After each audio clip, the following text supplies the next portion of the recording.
Hey folks, welcome back. Time for some more Starfleet Battles chat, and today we're going to talk a bit about the Tholians, who are possibly both the most interesting and the most complicated race in the game. I'm a big fan of the Tholians myself because they create this kind of tactical landscape that really mixes up the way the game plays by spreading their web all over the place, and we'll get a little bit more into that when we look at some of the ships in the latest Tholian module, which is what I'm going to focus on today.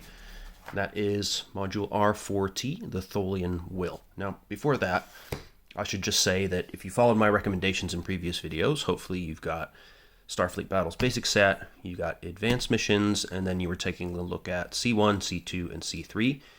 If you did take a look at the C modules, you'll notice that C2 has some Neo-Tholians in it. So the way things have worked out in the Starfleet universe history is that the Tholians arrived a long time before the big general war that involves everybody. So they escaped from their home galaxy, M81, after they got crushed by rebellion of their subject race, the Celtorians, who are also in C3 if you want to play them. And after this initial wave of Tholians came in, they didn't have much in the way of machinery to rebuild their ships and fleets and so on. So they ended up sort of buying up and making use of weapons that they could find in the alpha sector of our galaxy. So that would be things like disruptors and photon torpedoes. Later on, however, a second wave of Tholians called the Neo-Tholians were the real warships of the Tholian the Tholian Will, what they called themselves in the home galaxy. So these came over, they had much more advanced technology, including the wonderful webcaster, which allows you to shoot web across the map for a million different really awesome and interesting tactical purposes. So basically, if you want to play the Tholians, first of all, you must know the web rules. It's a lot to ask. They are fairly complicated, but it's really important that you understand them well. Otherwise, you won't be able to use the web to its maximum efficiency. And really, the web is what Tholians are all about. Without that knowledge, you'll really struggle to make the best use out of them. Secondly, you want to make sure that you get C2. It doesn't have that many ships in it altogether. I think there's about 10 or 12 in here, but they're very important Neo-Tholian vessels. All of them have webcasters, and they're all really fun to use. So you want to make sure to get hold of this. And also, I would recommend that you get Module R4. So this is one of the key early modules with extra ships for relatively new players. Now, the R2, R3, R4 cover all kind of the main empires in the game, and R4 in particular has, as you can see, new Tholian ships. It includes a focus on photon torpedo armed variants, which are really handy to have those big bursts of direct fire damage alongside your phasers. It also has Warcruiser Scout, a transport, minesweeper, and some packs and pods for your transport to carry around. So really useful stuff in general. So before you get as far as R4T, I would recommend that you get these two guys. I'm not going to go into detail into them right now, but yeah, these would be very important for your Tholian fleet and for your options when building one. Now, R4T is one of the most recent releases for Starfleet Battles. Actually, this plus another R4J module came out just last year in 2021. So these were the first major releases for SFB in quite a while. Which made it very exciting for people like me who are waiting for something really new to come out. You'll see that the cover is just this plain blue kind of grayscale thing. I don't know why they didn't do a color cover. There's a color cover on the PDFs, but they didn't print that out for the real physical copy. I don't know if that will change later on. I'm going to keep an eye on it, but it's not really that important. What's really important, of course, is the meat of the product, which is the rule book, the counters, and the SSD book. The basic reason this product exists is that for the last several years, going back all the way, I think, to 2011 or something, ADB has been pumping out this series of books called Master Starship books, which take all the R section rules for all the ships for every individual empire, package them up into one book for that empire, and they've added in some details. They've fixed up some errata for those ships, and they've added nice, top-down diagrams of them, and they're nice collections of everything you need to know to fly every ship in those empires. They don't have SSDs. They are just the R-section rules, diagrams, and those kind of tidbits you need to know before you run those ships with your empire. But they're really useful. In the process of doing that, with the Tholians, they discovered that there was some kind of holes in the Tholian fleet history that needed to be filled in. Some of that was stuff originating in the Tholians' home galaxy M81, and some of it was stuff that was asked for by Tholian players in the Milky Way galaxy. Some was kind of stuff that they came upon in the SFU history that needed to be sorted out when putting together that Master Starship book. And so it all came together into this product focused entirely on the Tholians, which is really cool stuff. So I'm going to walk you through a little bit about what's in here. And give you my advice on whether or not to pick it up. I think basically, if you're not into Tholians, you probably don't need this. That would be my first main message. But if you are into Tholians, then by all means, I think you should pick this up. So what do you get? Well, in the rule book, there's really nothing rules-wise to worry about at all. So you have your designer credits, a little bit about the genesis of the module, and then it's straight into our section rules. Just the details of the ships in the actual product. There's no new rules at all. If you want to use everything that's in here, it's best to have the master rule book, really, because as you can see here, it recommends having C2, C3, Module J, Module J2, Module K, blah, blah, blah, blah. But if you just get the master rule book, then you're covered. So I would just do that. If you're getting to the point where you're digging deep into specific empires like this, then you really should have the master rulebook. Now, when you start getting into the R section rules here, so you start out with Tholian general units. You'll see these are noted as Tholian Will general units. So these are general kind of fleet support stuff that you would have found in the Tholian fleet in their home galaxy. So it says here that the units listed here are available in the Tholian home galaxy or have their own counterparts there. But they're pretty much identical to what you might find here in the Milky Way as well. But, you know, just basically the Tholian home galaxy M81 is kind of a fleshed out setting for Starfleet battles. If you want to play a full Tholian versus Seltorians campaign over there, you can at this point. There's also some other stuff from that setting, like the old Galaxy Pirates, which the Seltorians used to keep under control for the Tholians, and they appear in some issues of Captain's Log. So there's some other stuff as well that you can play scenario-wise in Galaxy M31.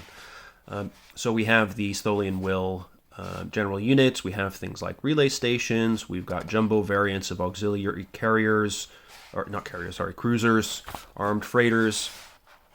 And then we get into the Tholian Holdfast. That's the name for the Tholian colony that exists in the Alpha Octant of the Milky Way.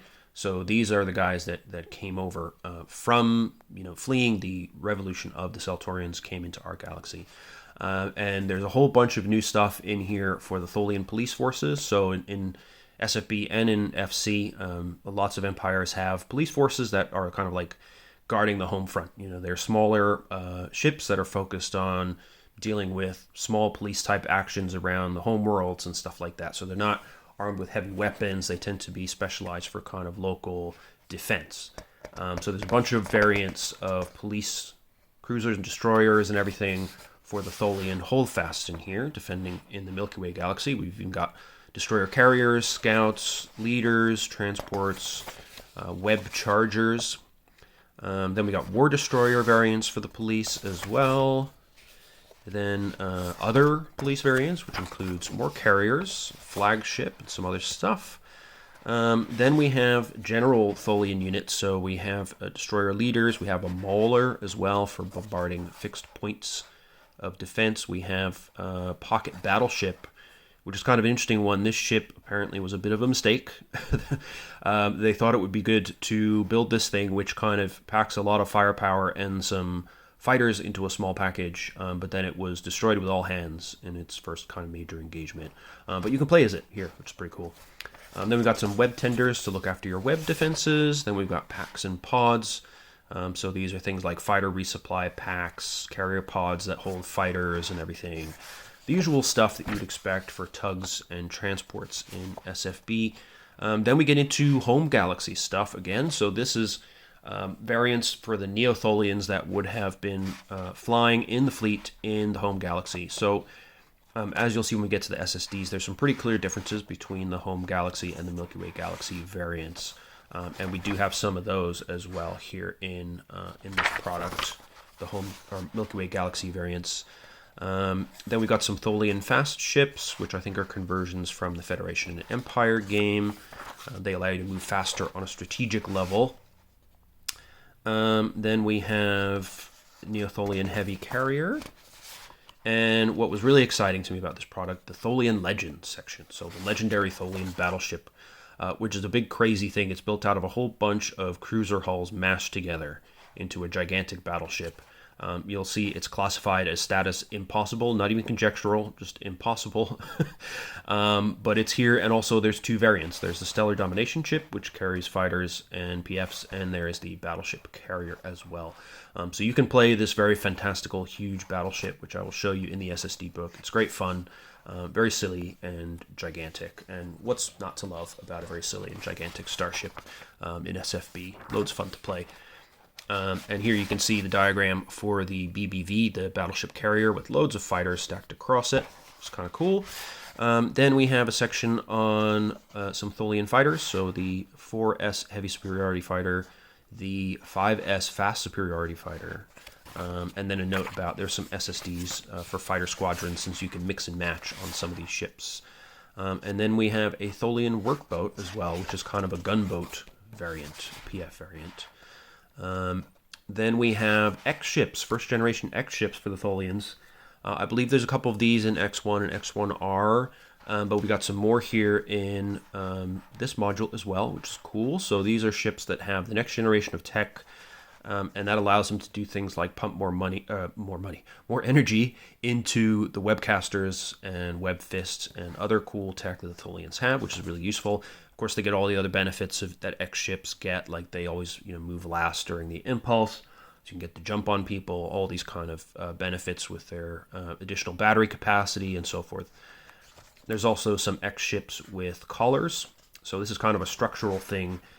Some of the Neo-Tholian ships, they dock this command module here directly to the rear hull, and some of them mount a collar in between, which you can see on the diagrams here and here.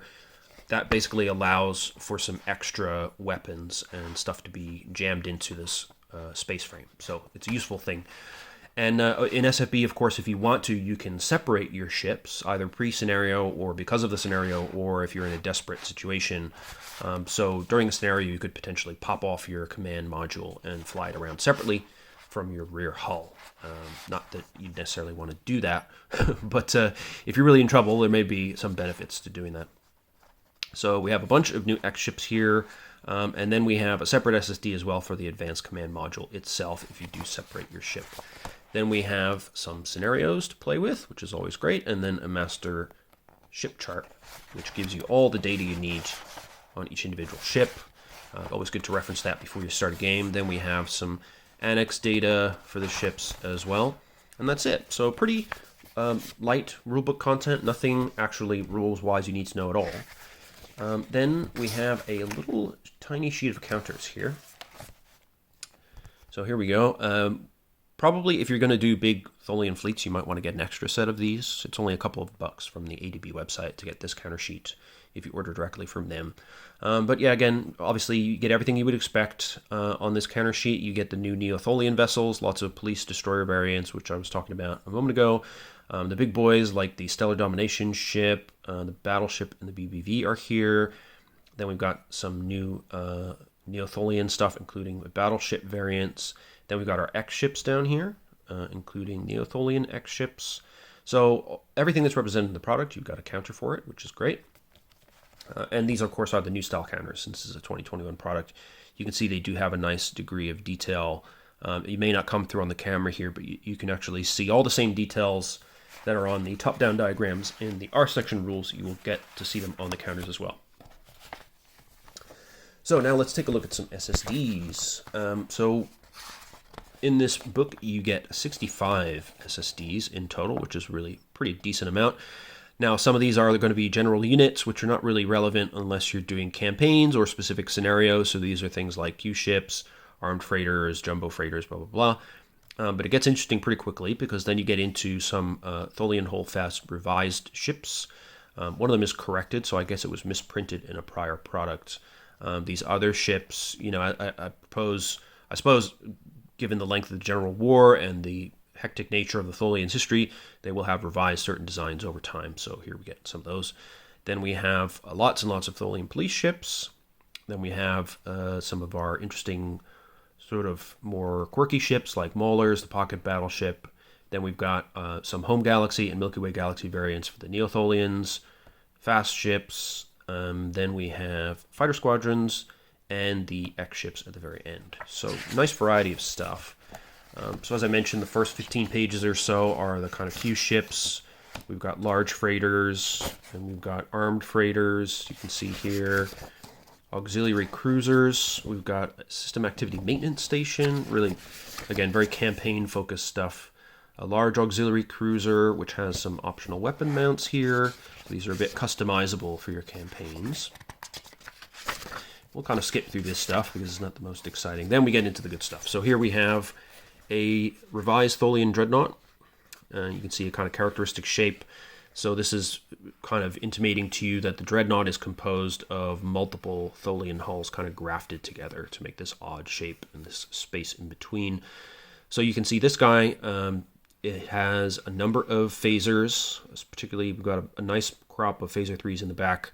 Then we've got disruptors as our heavy weapons and 2 web generators, but no webcasters on this one because it's more of an old school Tholian design. It's not a Neo-Tholian ship, but still plenty of power on this one. Then we have a photon dreadnought, so similar idea to our regular dreadnought, but now we've exchanged some of our heavy weapons for photons in the front. We still have 2 web generators, and we still have 4 disruptors in the rear as well. So a good amount of firepower. It's nice to have the option to mix things up with photons as well. Photons are obviously quite reliant on the dice rolls. Those Fed players out there will know what I mean, but it's good to have them nonetheless. Then we have a DH, the heavy dreadnought. So this one stacks up a few more disruptors in the front here. We can see there's 4 disruptors up front. And we've got webcasters on this guy, which makes it very enticing.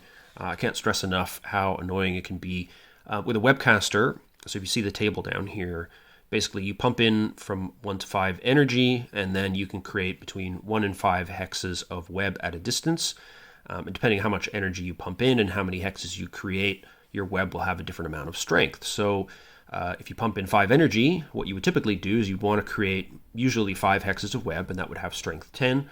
And you can put that in all different places around the map within the firing arc of the webcaster. And what that does is it blocks all direct fire weapons through the web.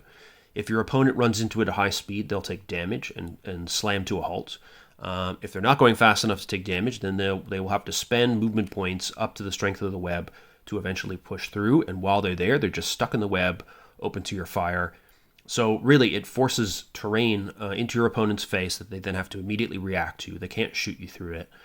So you can use it to set up a barrier and duck behind it. You can use it to start setting up a longer-term web formation by putting it between some anchors. You can use it to stop all direct fire weaponry while you go and repair some stuff. You can use it to slow down plasma torpedoes and drones for ages. It's just fantastic.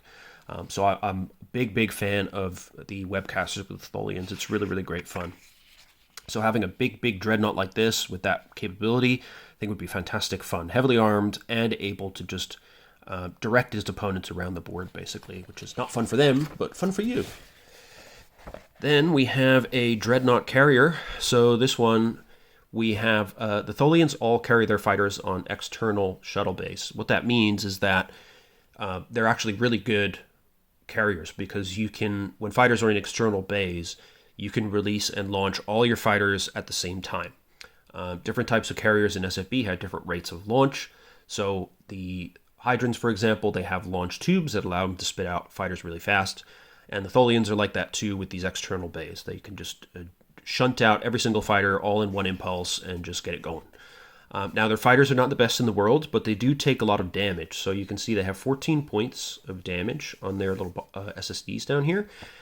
And then these guys, we have Spider 2s and Spider 3s on the diagram. So Spider 2s, they have a Phaser 3 with a 360-degree firing arc. And they also have these couple of disruptor charges. And then we have Spider 3s that have 2 Phaser 3s in the front arc. And they have some chaff as well to distract enemy drones. So they're pretty simplistic fighters, but they do hang around a bit longer than your opponent would like. But they're not definitely far from the greatest. They don't have the crunch of Hydron fighters, for example, and they don't have any drones, which is the strength of Federation fighters. They launch just loads and loads of drones. Same with Kzintis, of course. But they can launch off the ship and come back really quickly, which means you can keep pumping them out there, and they can take quite a lot of damage before they go down. So they are great for providing a screen for other enemy fighters and just messing up your opponent a little bit. So yeah, that's the Dreadnought carrier. That one also has a couple of 4 disruptors in the back, but we've lost the heavy weapons in the front in favor of these external shuttle bays and the stuff we need to support the fighters, but we still have web generators. The Dreadnought Space Control Ship, now we maintain that same wing of fighters, but we also have these mech links here that allow us to carry PFs around. The fast patrol ships, you need Module K for those, of course. So this is these ships are, again, quite useful. You can pump out a lot of these small attrition units to mess up your opponents very quickly and early on in the battle. Then we get into the DPW Dreadnought. So this is looks like, Webcaster and Photon refit. So this is like the base Dreadnought, except we've got photons up front and we've got webcasters as well. It's a really great combo. Very, very useful. Then we get into our big mass of Tholian police variants. So we have a police destroyer here. You can see the police ships tend to be smaller. This one has 1 disruptor and that's it. The rest are just web generators and lots of smaller phasers. But the advantage of the smaller Tholian ships is they tend to be really quick movers, hard to pin down. And with the ability to spin web on almost every ship, including things like shuttles and fighters, they can be really hard to break their defenses. Even if you just have a relatively weak force individually, the web really works well on defense. And we have the improved police destroyer. And that one, what do we got? Yeah, we've got more phaser ones up front, looks like. We've still got 1 disruptor. But this one does not spin web, it appears, which is interesting. It's quite unusual for a Tholian ship. There's a police commando destroyer, so this one has barracks, which means we can carry boarding parties. This could be a contribution to a ground invasion, for example, or to work with a scenario that involves ground combat. Then we have a police destroyer carrier. Again, it has external bays for just 8 fighters. This ship is, again, small and cheap, 76 points, but then we would also add the BPVs for these fighters, which would be a big help, actually, for these small police ships, since they don't have that much firepower to begin with. Then we have a escort destroyer. So this would be a nice pairing with the police carrier, given that it has some extra phaser power. You can see it's got phaser 3s and phaser 1s up front. And then we've got the web spinners as well.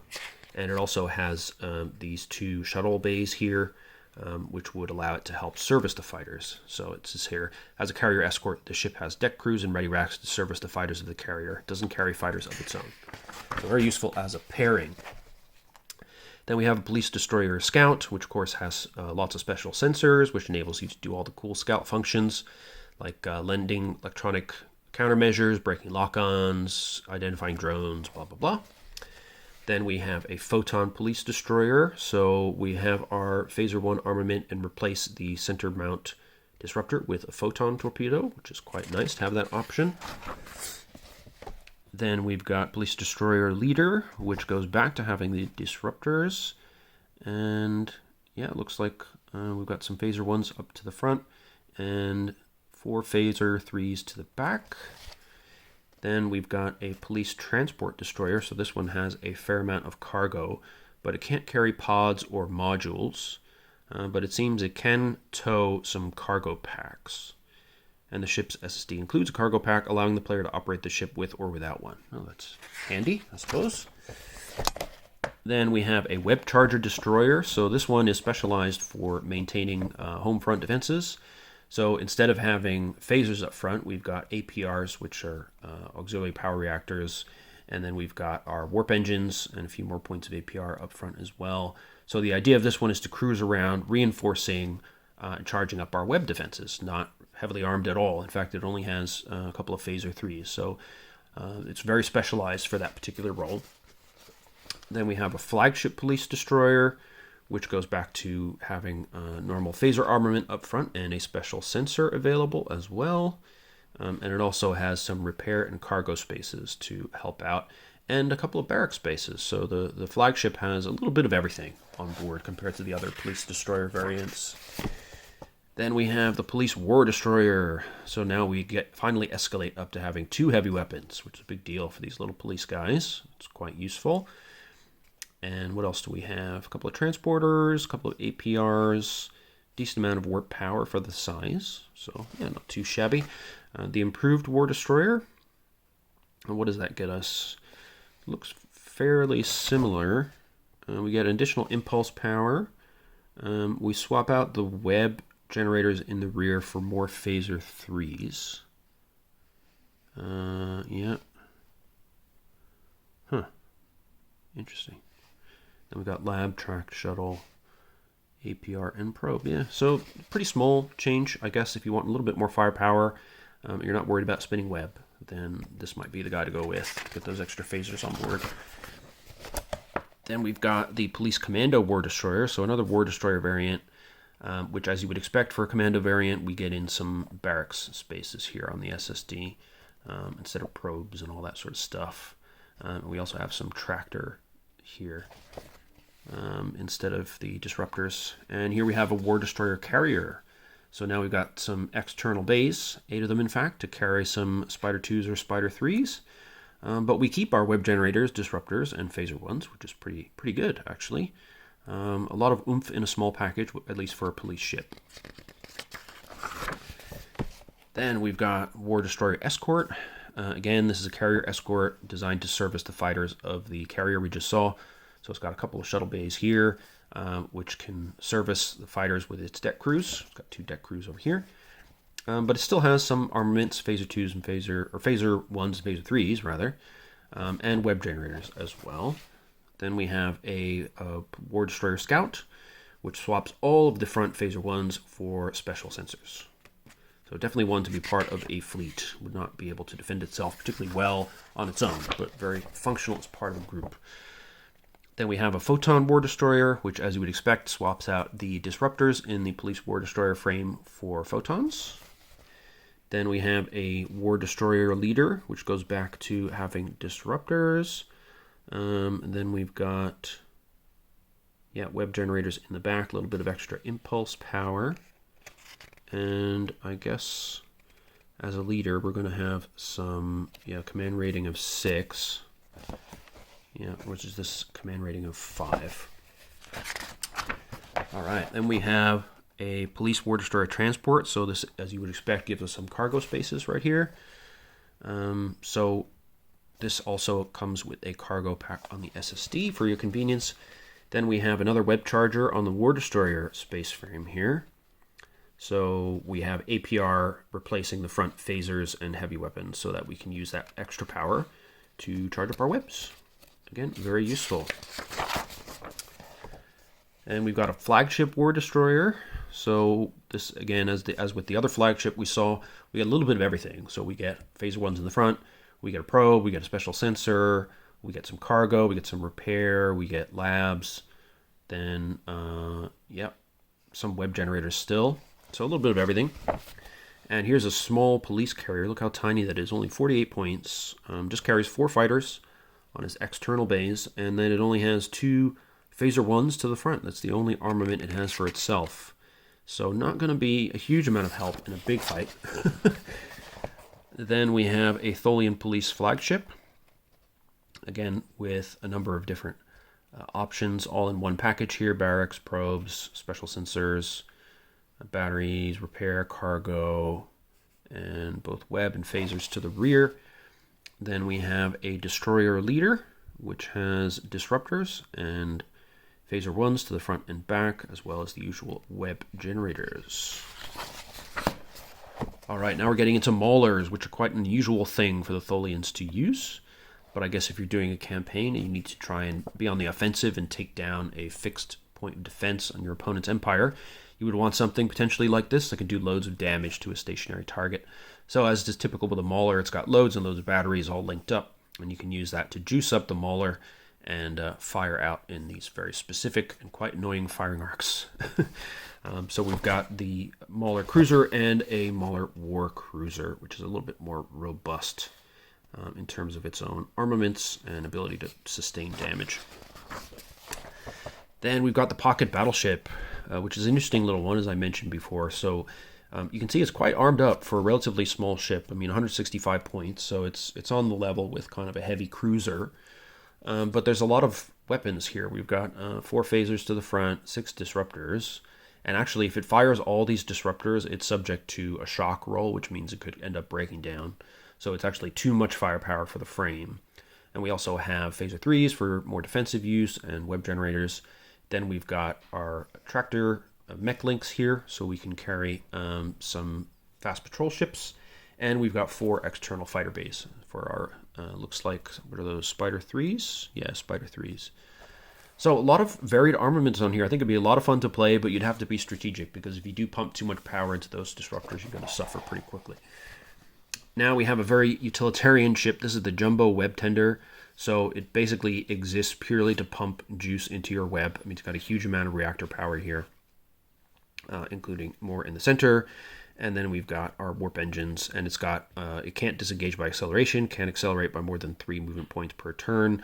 So it's really slow and vulnerable, but if it's behind a web, it doesn't matter too much. But you will want to use this to just keep up your web defenses if you're defending a base. And then we have an alternate Jumbo Web Tender. So it looks like this one has a little bit more in the way of self-defense. We've got some phaser 2s as well as some phaser 3s on there, but still a good amount of APR going this through down the center portion of the hull and on either side as well. Then we have our Tholian pods. So we've got a heavy fighter resupply pack, which just carries, looks like a single heavy fighter, but has cargo spaces to carry additional materials for them. Then we have a light carrier pod, which can carry 12 fighters. And we have a light battle pod, which includes some photon torpedoes, transporters, some reactor power, and a whole bunch of phasers as well, which is quite useful.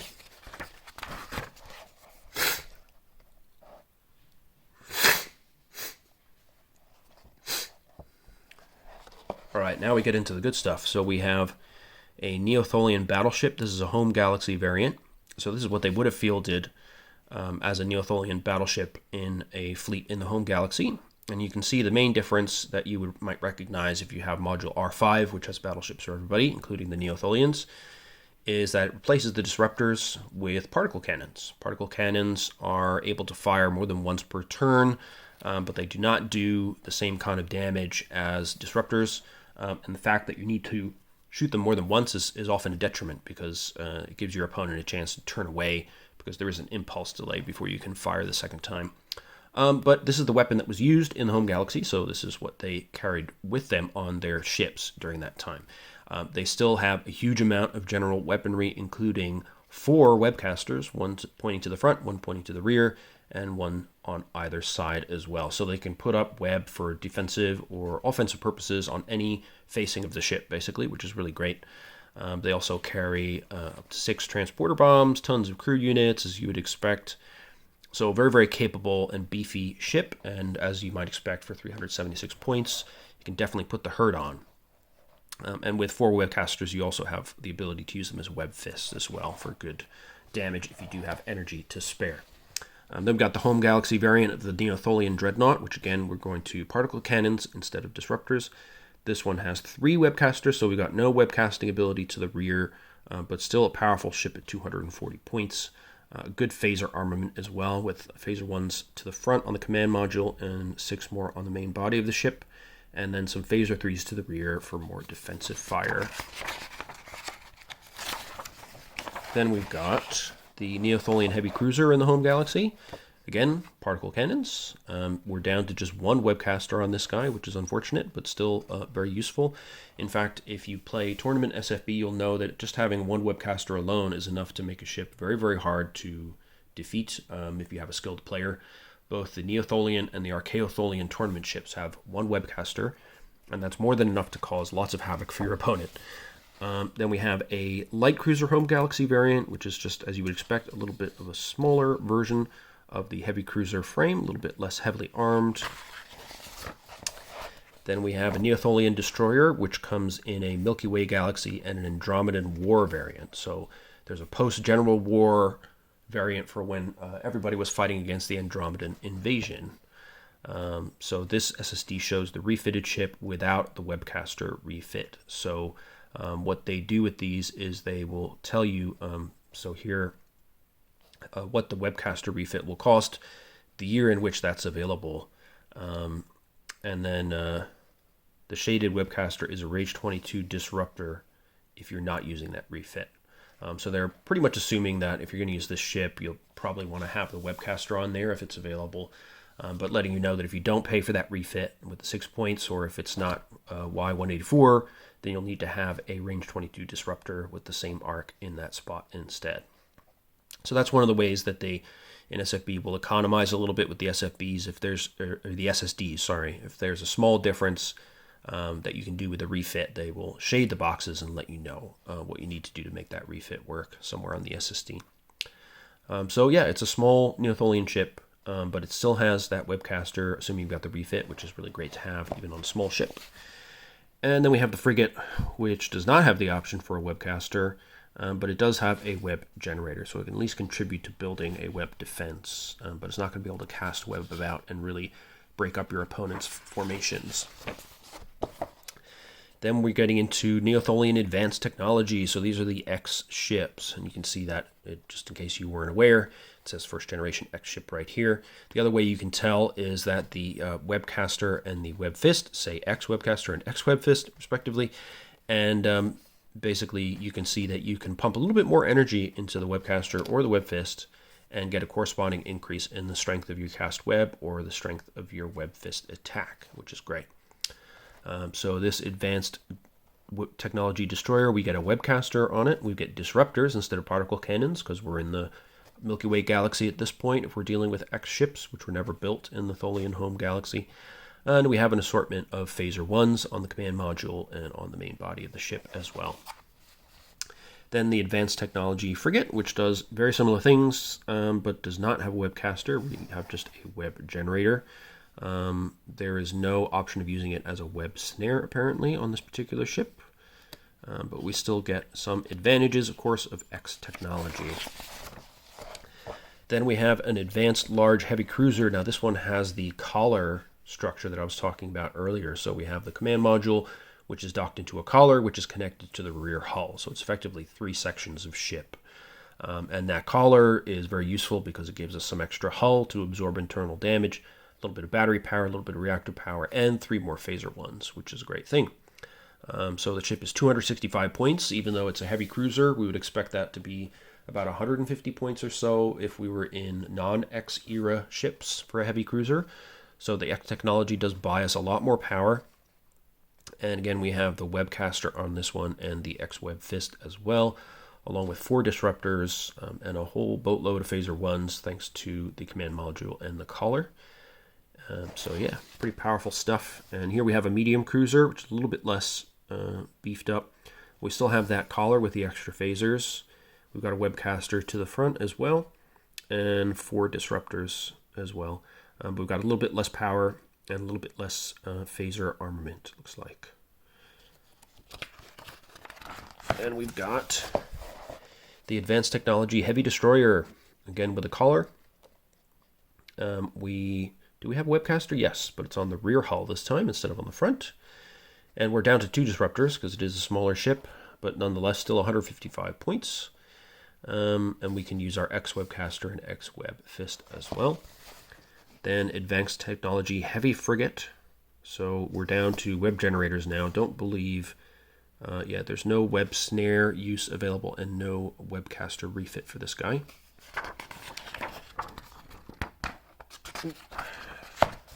And here we have the advanced command module by itself. So if you do split up one of your advanced X ships, your Tholian X ship heavy cruiser or something, and you separate it to evade capture, then you could bust out this SSD for just the command module, which is able to generate its own shields and warp energy, and it can still fight a little bit. Still got a webcaster to block enemy fire and create obstacles.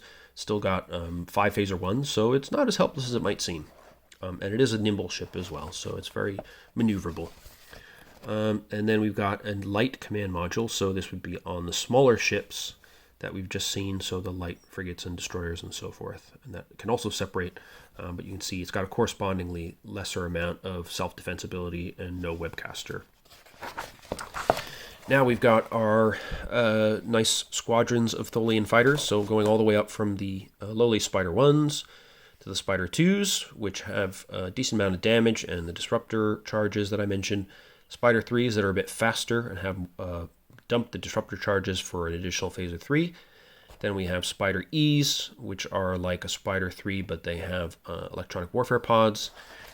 Then we have the Spider 2P. So these have they have a Phaser 2, in fact, instead of the disruptor charges. Then we've got our heavy fighters, the Spider 4, which has 4 disruptor charges and additional hit points as well, and an EW pod there. We've got the Spider 4S, which drops the disruptor charges and instead gains a Phaser 2. We have the Spider 4P, which drops the disruptors and gains a couple of fighter-level photon torpedoes.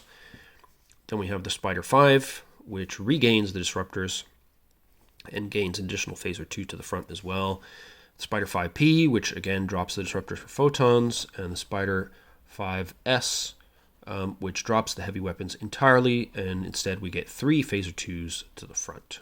So more kind of alpha strike power from the phasers there. Then we have a couple of bombers, the Spider H bombers. These carry a bunch of disruptor charges, as well as a whole load of hit points, and a bunch of Phaser 2s and Phaser 3s. And then the Spider HP, which drop the disruptors. Instead of having 6 disruptor shots, we have 3 photon torpedo shots. And on the same SSD, to not give us a big chunk of blank space, they gave us the Scorpion W workboat, which is kind of a gunboat variant used for kind of everyday civilian tasks and stuff like that. You can see it's not heavily armed or anything. You'd find this maybe in a Tholian colony or something running around doing stuff. Then we've got the fast ships. So we've got the fast heavy cruiser, lots of warp juice, and pretty standard armament. We've got a couple of web generators, phasers, and disruptors to the front. We've got a fast war cruiser, again with phasers and disruptors. Then a fast destroyer. This one, still has 2 web generators, but no heavy weapons on this guy. Then the light dreadnought, which is a cool ship. Phaser 1s and disruptors to the front. 2 webcasters, which again is always very useful to have on a big ship like this, especially, which will have less maneuverability. And then we got big banks of phasers going down the side, as well as 4 more disruptors, 2 each to the left and to the right. So nice little bit of powerhouse ship action there with a webcaster as well. Then we've got a Neo-Tholian fast cruiser, which has 2 webcasters, one in the command module and one on the rear hull. And we've got disruptors and Phaser 1s on the front of the rear of the rear module, which is interesting. Typically you just see disruptors there or phasers, but not a mix of both. Then we've got a Neo-Tholian fast light cruiser, again with the mix of disruptors and photons on the rear hull. And we've only got 1 webcaster just on the command module to the front there. And then we have a Neo-Tholian light dreadnought. So we've got 3 webcasters on this guy, 1 to the front, 2 on the rear hull. We've got 2 disruptors on the rear hull as well, some Phaser 3s and on the back, and some Phaser 1s to the left and right. So a nice mix of armaments there, pretty reasonable for 234 points. Then we've got a light battleship. I like this guy. It's a little bit weird, a little bit wide. I guess that's to accommodate the additional big chunky rear hull damage here, which is helpful padding. But we've also got these 6 shuttle bays, which can carry some fighters along with us, which is great to have. And we're back to 4 webcasters with this guy, even though it's a light battleship. It's still hefty at 328 points. We've got webcaster in the front arc, 1 on the left, 1 on the right, and 1 to the rear. So once again, we can block off direct fire or mess up our opponent's attack runs from any which way, which is really great. Then we have the new heavy carrier, or the Neo-Tholian heavy carrier, which can carry a full complement of 12 fighters. And that on the SSD here, they show us a mix of Spider 2, Spider 3s, and a couple of Spider E electronic warfare fighters as well. You can see at 260 points for the ship itself, it's still pretty heavily armed. We've got 4 disruptors, 3 webcasters, and a decent amount of phaser ones as well, both on the rear hull and on the command module. So it can still defend itself, besides just performing carrier duties. That's always good. All right, and we've got a heavy fighter carrier. So this is one of the rare breeds that can carry Tholian heavy fighters. You can see that these shuttle spaces that have a dotted line here separating them, those are actually double size fighter spaces that can carry heavy fighters specifically. And here on the SSD, we've got some Spider 5s, which are pretty good heavy fighters. In the game's history, though, they came out right before gunboats appeared, so they didn't really have much time in the limelight, but they are pretty good. The Tholian fighters in general are not that great, but these guys are pretty decent. The ship itself, we have a whole bunch of shuttle spaces, so we've got the 6 double-sized slots for the Spider 5s, and then we've got 12 slots that can be for the Spider 2s and Spider 3s as well. Along with that, we've got some Phaser 1 armament, some Phaser 3s, and just regular web generators. So we don't have any webcasters on here, and no heavy weapons. So we would need an escort to really make effective use of this guy. Then we've got the legendary, the impossible, the Tholian battleship. Look at the size of this beast. 350 points. You can see that there's a few refit options, so if you pay an additional 20 points and it's after Y170, you can swap out these Phaser 3s for photons. You can pay for mech links as well, so you'll get mech links added to these tractor spaces, so you can carry PFs.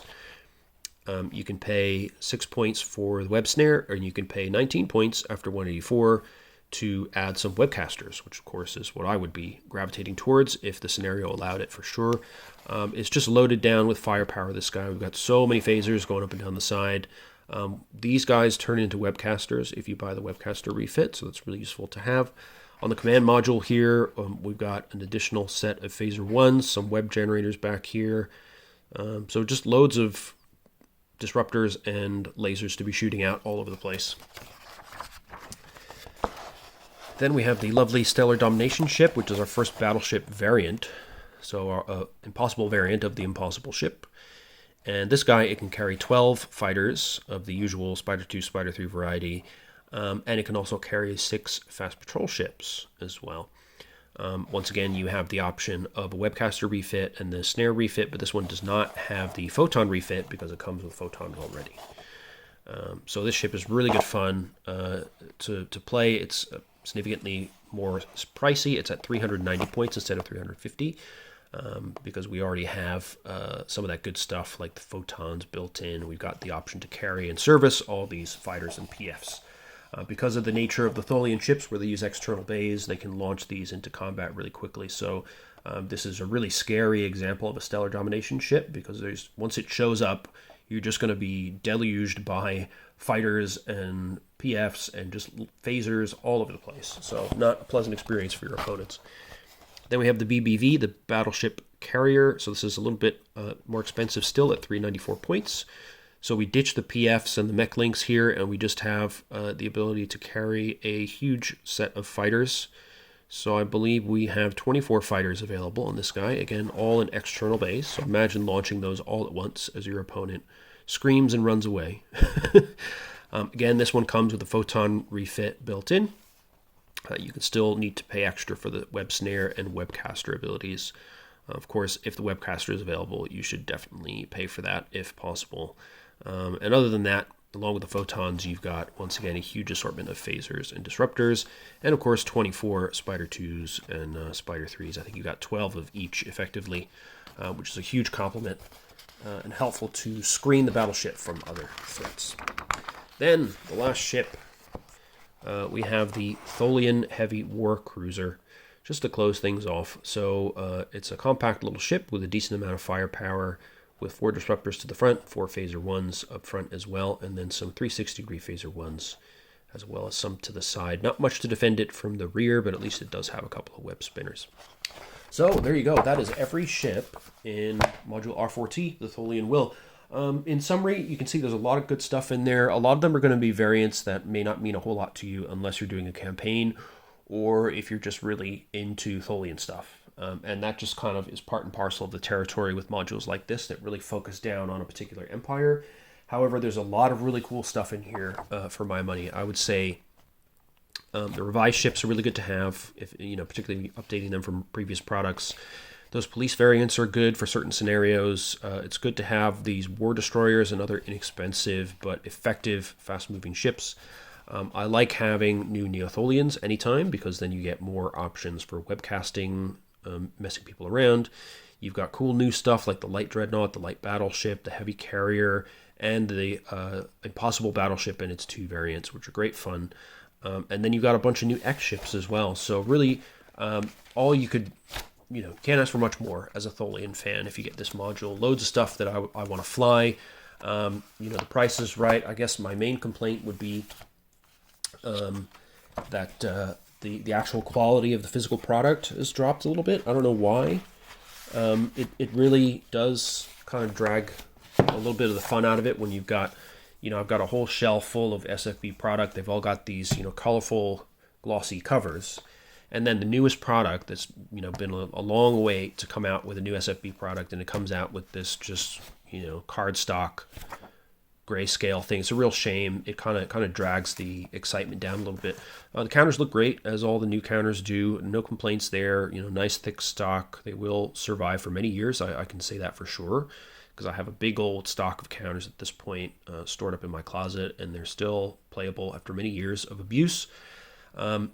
But, not having that cover, it seems like a minor thing, but I mean, part of the joy of getting into a big game system like this is the collection aspect. It is part of the fun for me. So to not have it really showing off itself in the same way as the other product is a bit of a downer. Again, I'm not sure if that's because, I pre-ordered this and this is like an early print run or something. Maybe once all the, if there's any errata, they'll go through it and print out a color cover. I don't know, but I will be keeping an eye on to see if that a version with a color cover does turn up. But other than that, I think it's as usual for ADB. It's a great value product. You get an 82-page SSD book with a load of new stuff. It really fleshes out the whole Tholian and Neo-Tholian fleets. There's loads of cool options in there and fun stuff to fly. And I really do hope that people will pick it up, because the Tholians really are one of the most interesting empires in the game. The ability to spin web, to have these almost impregnable defenses, and to mess people around with webcasters makes them really fascinating to use and a real challenge to fight against. So I really hope that some of you out there will, after picking up the basic set and advanced missions and everything else, will head down the road of trying out the Tholians. I know that the web rules are a bit of a barrier. There is a learning curve there. However, it is worth it, because they do create some tactical situations that are just not possible for the other races.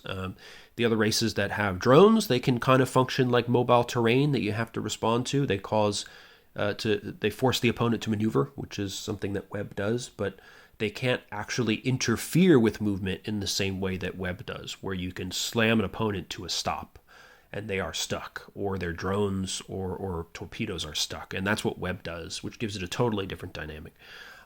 So in short, if you're a Tholian fan and you've got, either $24 US or about £20 or 21 pounds, I think, for leisure games buyers, then of course I recommend this.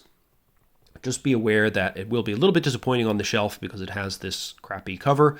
The PDF product, as usual, is a little bit overpriced for my taste, but the colorized SSDs are actually really convenient, because, with these Tholian SSDs, you do have, particularly on the big stuff, say the battleships, there's a lot of different systems scattered about that are actually the same, and it's kind of a little bit hard on the eye to pick them out from the black and white SSD. But in the colorized ones, all the same systems will have the same color, so you can easily pick out, okay, these are the weapons that I can fire from this arc and stuff. And it is actually a nice quality of life thing. In some cases, I don't think those colorized PDF SSD books are totally worth it, but for the Tholians, where you have really weird physical arrangements on the SSDs, and you do need to distinguish a lot of similar system boxes, I do think the colorized SSDs are worth it, and they're not that expensive, because it's not one of the huger SSD books. If you buy the colorized SSDs for something like advanced missions, it can be almost $20, which is a bit crazy, but for a product like this, it's more like $12 or something like that. So I would say, if you want to have the ability to print them out, I would go for the color versions. They are actually easier to use in this case. So that's my super deep dive review into the Tholian Will Module R4T for SFB. Let me know if that was useful for you. And if you do get it, let me know what you think of it. And if you want to talk more about this product in the comments, feel free to do so, and I'll try and answer any questions I can. If you want some other reviews of recent products, let me know. I'll do one for R4J, the Romulan module that came out around the same time. And of course, I still have a list of my favorite modules that I want to do a deep dive into as well, to try and help those of you who are getting into the game and looking at what to buy. But as always, let me know in the comments what you want to see, and if I have it, I'll see what I can do for you. In the meantime, stay safe, healthy, and well. Have fun with your games, and I hope to see you in the next video. All right, bye-bye.